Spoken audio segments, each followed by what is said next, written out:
जी students, 10th class physics का second half जो chapter है हमारे पास आज इलेक्ट्रोस्टैटिक्स का, उसे डिस्कस करेंगे। सबसे पहला टॉपिक है जी उसका इलेक्ट्रोस्टैटिक पोटेंशियल।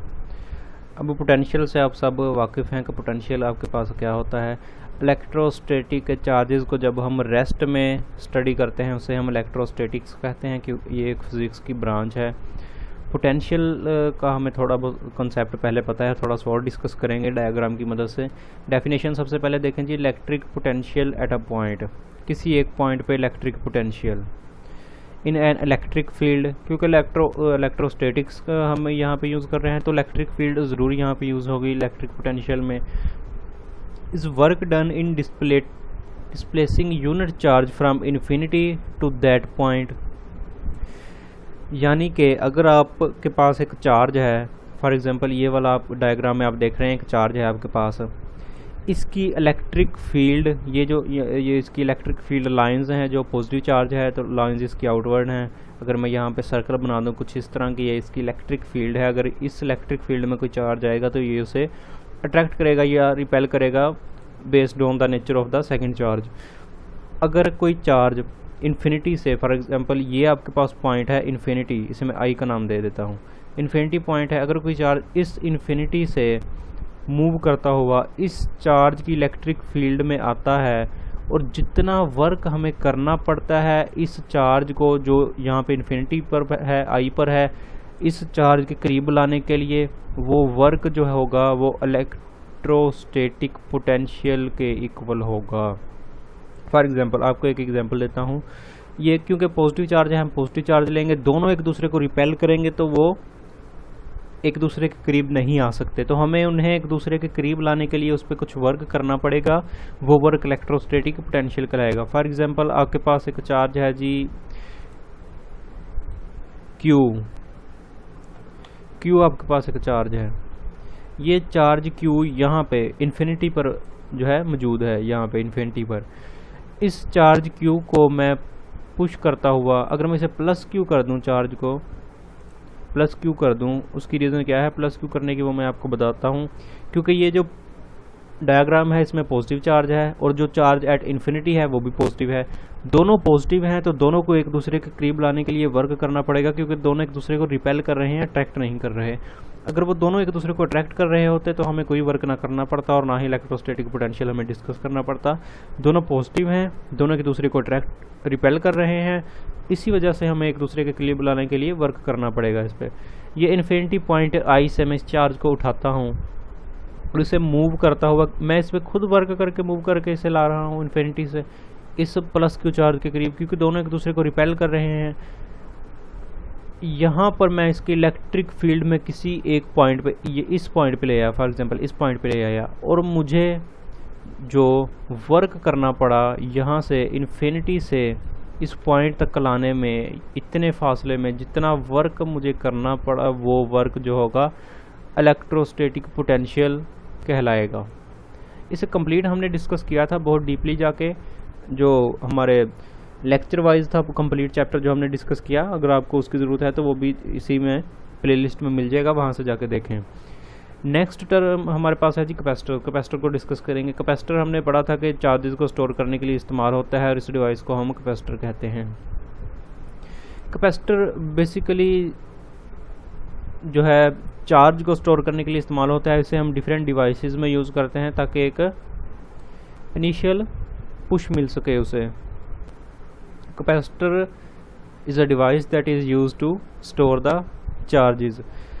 अच्छा, इसकी डायग्राम कुछ इस तरह, इसमें 2 प्लेट्स हम यूज़ करते हैं। एक प्लेट ये होगी और सेकंड प्लेट हमारे पास ये, और इसे हम बैटरी से कनेक्ट कर देते हैं।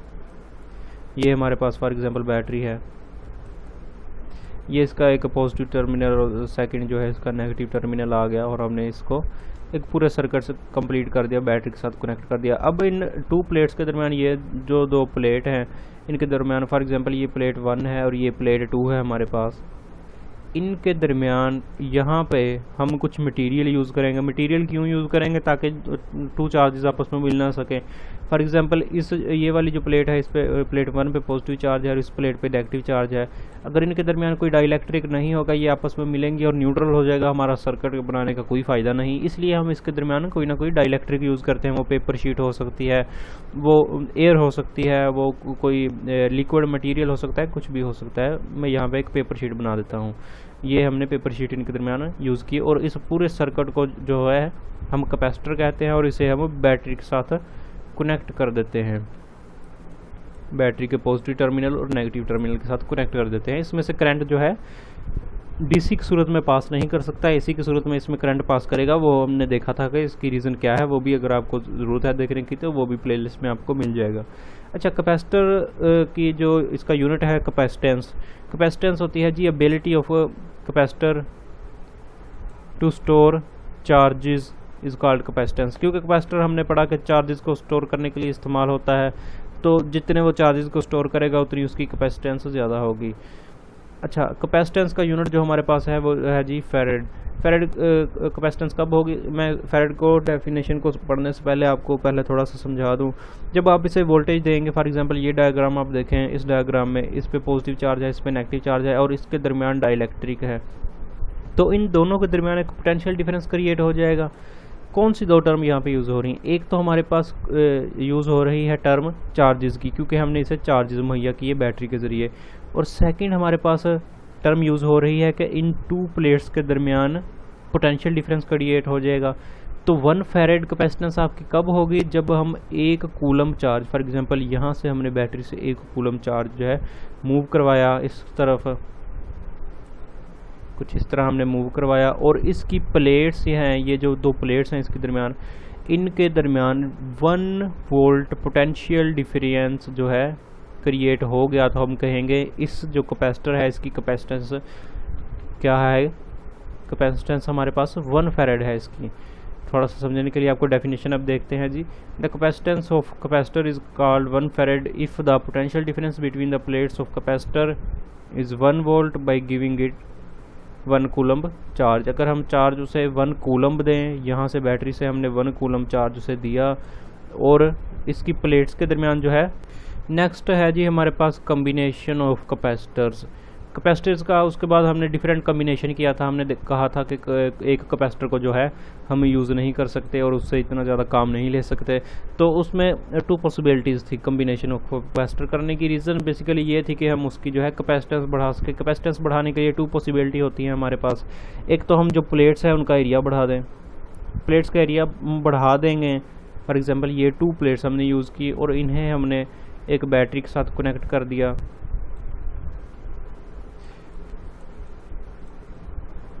इस बैटरी के साथ हमने इन्हें कनेक्ट कर दिया और इनका एरिया बढ़ाने से इसकी कैपेसिटेंस, यहाँ पे कोई डाइलेक्ट्रिक हमने यूज़ कर लिया, इनका एरिया बढ़ाने से इसकी कैपेसिटेंस जो है बढ़ गई। अब एरिया हमने देख लिया कि कैपेसिटेंस के डायरेक्टली प्रोपोर्शनल है। अगर हम इसका एरिया बढ़ाते हैं उससे होगा क्या जी? एरिया बढ़ेगा। फिर बेसिकली हमने कैपेसिटर को किसी चीज़ में पैक करना होता है। अगर एक प्लेट्स का एरिया बढ़ जाएगा तो उससे होगा क्या कि हमें जो है पैक करने में एक तो वो जगह ज़्यादा लेगा, ज़्यादा प्लेस की ज़रूरत है। और डिफरेंट डिवाइसेस में हम आजकल स्मार्ट डिवाइसेस हैं और इतनी जगह नहीं होती कि हम इतने बड़े बड़े उसमें कैपेसिटर यूज़ करें तो वो हमारी डिवाइस भी उतनी ही ज़्यादा बने। तो इसी वजह से हम जो है सेकंड मेथड को यूज़ करते हैं जिसमें हम प्लेट्स का कम्बिनेशन बढ़ा देते हैं। अब प्लेट्स का कम्बिनेशन बढ़ाने से आप कहेंगे कि एरिया और ज़्यादा बढ़ जाएगा। मैं आपको समझाने की कोशिश करता हूँ। फॉर एग्जांपल ये हमारे पास प्लेट है जी, ये प्लेट 1 है, इसी तरह आगे चलती जाएंगी जितनी भी प्लेट हैं। ये एक पेपर की शक्ल में है। फॉर एग्जांपल मैंने इन्हें पेपर की शक्ल में दे दिया। एलुमिनियम की फॉर एग्जांपल प्लेट है हमारे पास और इनके दरमियान पेपर जो है डाइलेक्ट्रिक यहाँ पे यूज़ हो रहा है और ये एक पेपर की शक्ल में हमने बना ली। अब इन पेपर को हम रोल कर सकते हैं। जब हम इन्हें रोल करेंगे तो ये कुछ इस तरह की शक्ल में आ जाएंगे। पेपर को जब हम इसे रोल करेंगे तो ये इस तरह की शक्ल में आ जाएगा पेपर हमारे पास। अगर मैं बनाने की कोशिश करूँ थोड़ा सा,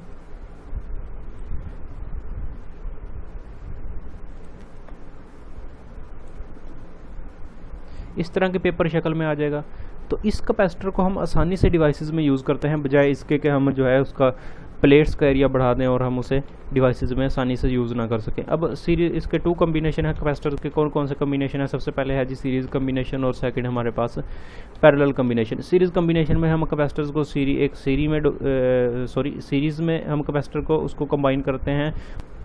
फॉर एग्जांपल एक बैटरी के साथ हमने इसे कनेक्ट कर दिया, इस पर पॉजिटिव, ये पॉजिटिव टर्मिनल है, ये नेगेटिव टर्मिनल है। यहाँ से पॉजिटिव चार्ज मूव करेगा, मूव करता हुआ इस कैपेसिटर C1 के पास जाएगा। ये कैपेसिटर हमारा C1 है, अगर मैं इसे C1 कह दूं तो ये क्योंकि पॉजिटिव है, इसकी इस प्लेट पे पॉजिटिव चार्ज आ जाएगा।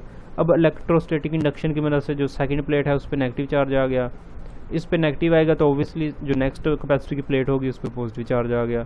और इसी तरह तमाम कैपेसिटर की प्लेट्स पे पॉजिटिव नेगेटिव और इसी तरह कम्बिनेशन चलता रहेगा कैपेसिटर्स का।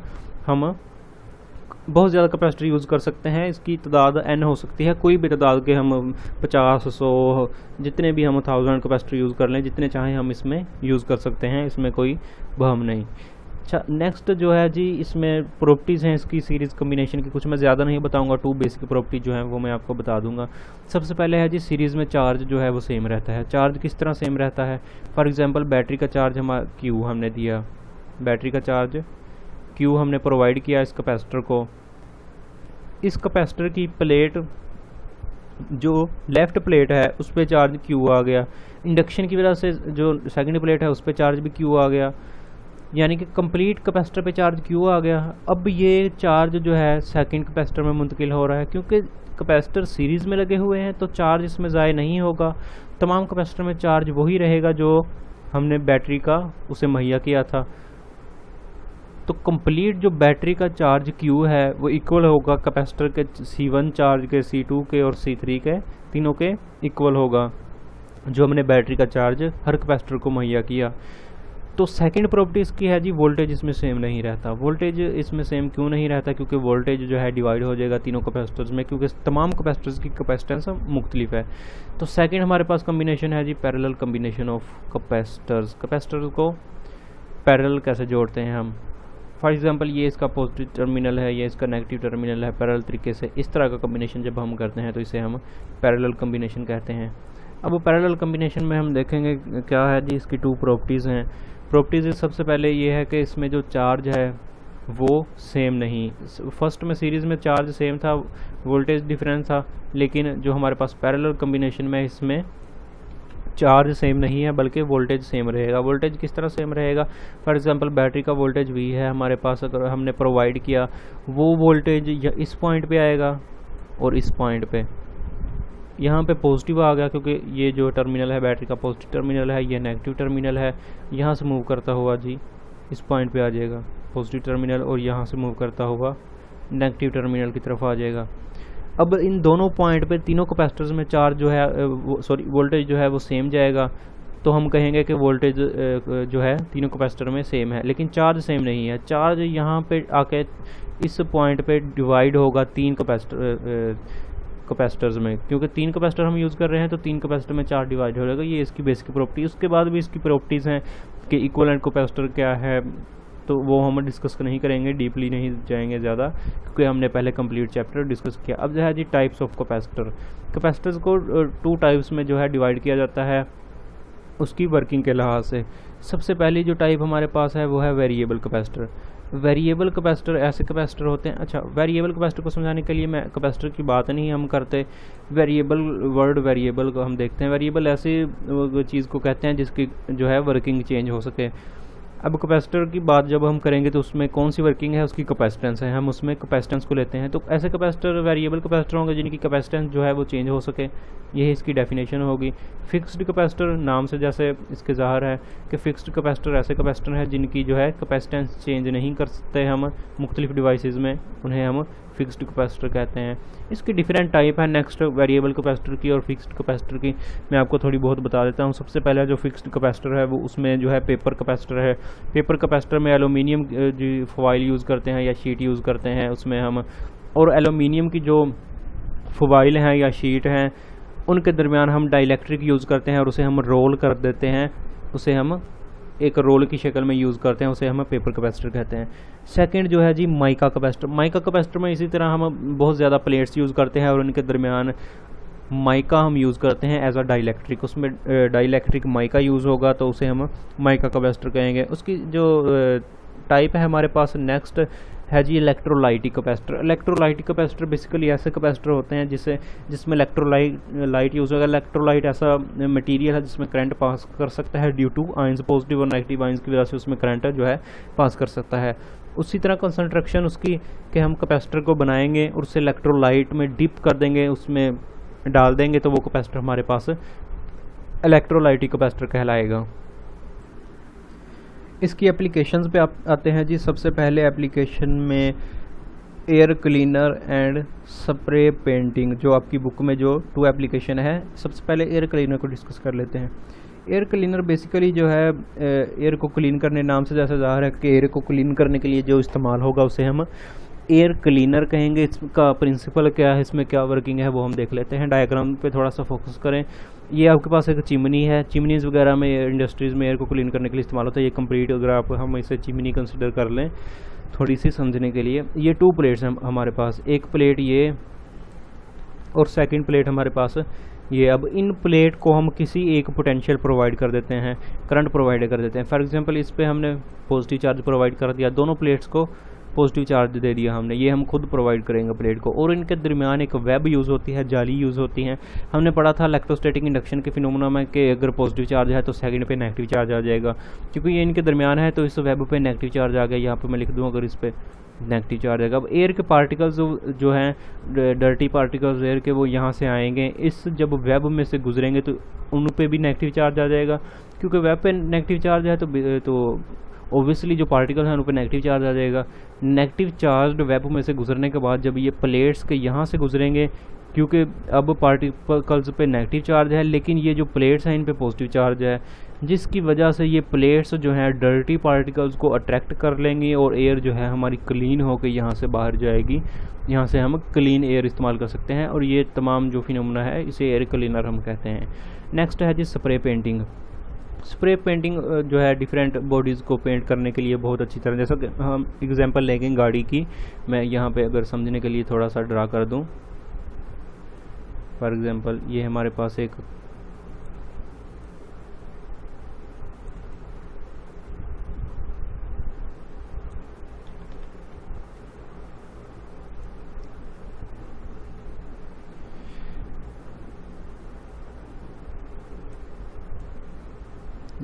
एक कार है जी। समझने के लिए हम थोड़ा सा इसे ड्रा करेंगे ताकि हम स्प्रे पेंटिंग को समझ सकें। ये कार है जी हमारे पास। अगर हम किसी भी बॉडी को हमने पेंट करना है, हम उसे एक चार्ज प्रोवाइड करेंगे। फॉर एग्जांपल हमने इसे पॉजिटिव चार्ज प्रोवाइड कर दिया, इसकी कंप्लीट कार की बॉडी को हमने पॉजिटिव चार्ज प्रोवाइड कर दिया। जब इसे पॉजिटिव चार्ज प्रोवाइड करेंगे तो हम एक नोज़ल से स्प्रे इस पे करेंगे। फॉर एग्जांपल ये नोज़ल है, ये नोज़ल है जी हमारे पास। इसमें से स्प्रे के पार्टिकल्स आएंगे जो इस कार की बॉडी पे फॉल करेंगे। अब जो चार्ज हमने कार की बॉडी को प्रोवाइड किया है पॉजिटिव चार्ज, उसका अपोजिट चार्ज जो है इस नोज़ल में स्प्रे पेंट को प्रोवाइड करेंगे, वो नेगेटिव चार्ज प्रोवाइड करेंगे। क्योंकि उस पर पॉजिटिव चार्ज प्रोवाइड किया तो स्प्रे पे नेगेटिव चार्ज। अब पॉजिटिव और नेगेटिव एक दूसरे को अट्रैक्ट करते हैं, हमने पढ़ा हुआ है। दोनों एक दूसरे को अट्रैक्ट करेंगे तो वो एक दूसरे के साथ चिमट जाएंगे, एक दूसरे के साथ लग जाएंगे, तो जिसकी वजह से इसकी बॉडी पे जो है पेंट चिमट जाएगा। तो इसी तरह हम डिफरेंट बॉडीज़ को पेंट कर सकते हैं। इसके अलावा भी इसमें एयर यूज़ होती है, कंप्रेस्ड एयर जो प्रेशर को बढ़ाने के लिए इस्तेमाल होती है। और कंप्रेस्ड एयर के अलावा भी इसमें जो है नेक्स्ट फिनोमेना जो यूज़ होते हैं ज़्यादा, इसका बेहतर नतीजा लेने के लिए उसे हम डिस्कस नहीं करेंगे। नेक्स्ट हमारे पास है जी हैज़र्ड्स ऑफ स्टैटिक इलेक्ट्रिसिटी। इसके कुछ खतरात हैं स्टैटिक इलेक्ट्रिसिटी के। अभी तक हमने इसके फ़ायदे पढ़े, अब खतरात देखते हैं। सबसे पहले लाइटनिंग। जब बारिश होती है तो हम देखते हैं कि बादलों में लाइटनिंग का इफेक्ट होता है। वो क्यों होता है, किस तरह होता है? लाइटनिंग बेसिकली चार्जेस होते हैं। चार्जेस किस तरह बादलों में आते हैं? हमने 3 तरीके पढ़े थे जी चार्जेस प्रोड्यूस करने के। एक रब करने का तरीका, सबसे पहला मेथड हम रबिंग के ज़रिए चार्जेस को प्रोड्यूस करते हैं। और सेकंड मेथड हमने पढ़ा था जी इंडक्शन के ज़रिए। और थर्ड मेथड हमने पढ़ा था जी कंडक्शन के ज़रिए। अब रब पार्टिकल्स यहाँ पे होंगे एयर के पार्टिकल्स और वाटर पार्टिकल्स, क्योंकि वाटर ऊपर आता है और एयर के पार्टिकल्स पहले से यहाँ पे मौजूद हैं। ये आपके पास एक क्लाउड है जो डायग्राम है, एयर के पार्टिकल्स मौजूद हैं और वाटर के पार्टिकल्स जो हैं वो बारिश के दौरान आते हैं, दोनों एक दूसरे के साथ रब होंगे तो यहाँ पे चार्जेस प्रोड्यूस होंगे। फॉर एग्जांपल तमाम क्लाउड पे पॉजिटिव चार्ज आ गया। अब क्लाउड पे पॉजिटिव चार्ज आ गया तो हमने पढ़ा था इंडक्शन के प्रोसेस की वजह से इसके जो सराउंडिंग्स हैं क्लाउड के, फॉर एग्जांपल ये इसके सराउंडिंग्स हैं, सराउंडिंग्स में इसके नेगेटिव चार्ज आ जाएगा। ये फॉर एग्जांपल यहाँ पर मैं बना दूँ, इसके तमाम नेगेटिव चार्ज आ गया सराउंडिंग्स में। अब पॉजिटिव और नेगेटिव जो है एक दूसरे को अट्रैक्ट करेंगे, दोनों एक दूसरे के साथ मिलेंगे तो लाइटनिंग प्रोड्यूस होगी। लाइटनिंग प्रोड्यूस होगी जिसकी वजह से हम क्लाउड्स में, यहाँ पे तमाम क्लाउड्स में लाइटनिंग का इफेक्ट आसानी से देख सकते हैं। अब ये लाइटनिंग ज़मीन में किस तरह मुंतकिल हो सकती है वो देखते हैं जी। इस हमने पढ़ा कि सराउंडिंग्स में नेगेटिव चार्ज आ गया, इसकी कंप्लीट सराउंडिंग्स में नेगेटिव चार्ज आ गया। अब सराउंडिंग्स में नेगेटिव तो इंडक्शन की वजह से फिर जो हमारी अर्थ है वहाँ पे पॉजिटिव चार्ज आ जाएगा। अब पॉजिटिव और नेगेटिव फिर एक दूसरे के साथ मिल सकते हैं तो ये लाइटनिंग जो है ज़मीन पे फॉल हो सकती है, जिसे हम लाइटनिंग इफेक्ट कहते हैं कि किसी आदमी पे जो है लाइटनिंग गिर गई और वो उसकी डेथ हो गई। ये इसमें फिनोमेना था। नेक्स्ट है जी fires and explosion. Fires and explosion, आग लग सकती है और धमाका हो सकता है, किस तरह स्टैटिक इलेक्ट्रिसिटी से, वो हम देखेंगे। हमने कंटेनर में पेट्रोल जो है उसमें फिल करते वक्त, उसमें पेट्रोल डालते वक्त जो उसकी बॉडी को है अर्थ के ऊपर रखते हैं ताकि जो है उसे अगर चार्जेस प्रोड्यूस हों पेट्रोल से तो वो अर्थ के साथ जो है टच हों और चार्जेस को एक रास्ता मिल जाए और वो इफ़ेक्ट ना कर सके, आग ना लग सके। इसलिए इसी तरह कार वगैरह में या डिफरेंट जो है व्हीकल्स जो हैं उनमें इंटर होते वक्त, बाहर निकलते वक्त जो है चार्जेस प्रोड्यूस होते हैं, या किसी चीज़ को रब करते हैं हम, डिफरेंट क्लॉथ्स को आपस में रब करते हैं, रबड़ को आपस में रब करते हैं तो उससे चार्जेस प्रोड्यूस हो सकते हैं और उसमें फायर वगैरह जो है वो हो सकती है, एक्सप्लोजन वगैरह हो सकता है। इन चीज़ों से बचने के लिए जो है हम उसे ज़मीन के साथ मुंसलिक कर देते हैं, तो इन चीज़ों का थोड़ा सा ख्याल रखा जाता है। ये था जी आपका कंप्लीट चैप्टर हो गया फर्स्ट हाफ जो हमने फर्स्ट लेक्चर में देखा। जिन्होंने वो लेक्चर नहीं देखा पहले वो देखें, फिर बाद में ये देखें। इसके अलावा आपको कंप्लीट चैप्टर का हर हमने टॉपिक का अलग लेक्चर बनाया हुआ है, उसे डीपली डिस्कस किया गया है बहुत अच्छे से। सबसे पहले आप उसे देखें, उसके बाद इन टू जो लेक्चर हमने देखे हैं इनको देखें। गारंटी से मैं आपको कहूँगा कि आप जो है ये चैप्टर आपको हिफ्ज़ हो जाएगा, आपको दोबारा पढ़ने की ज़रूरत नहीं पड़ेगी। अगर आपको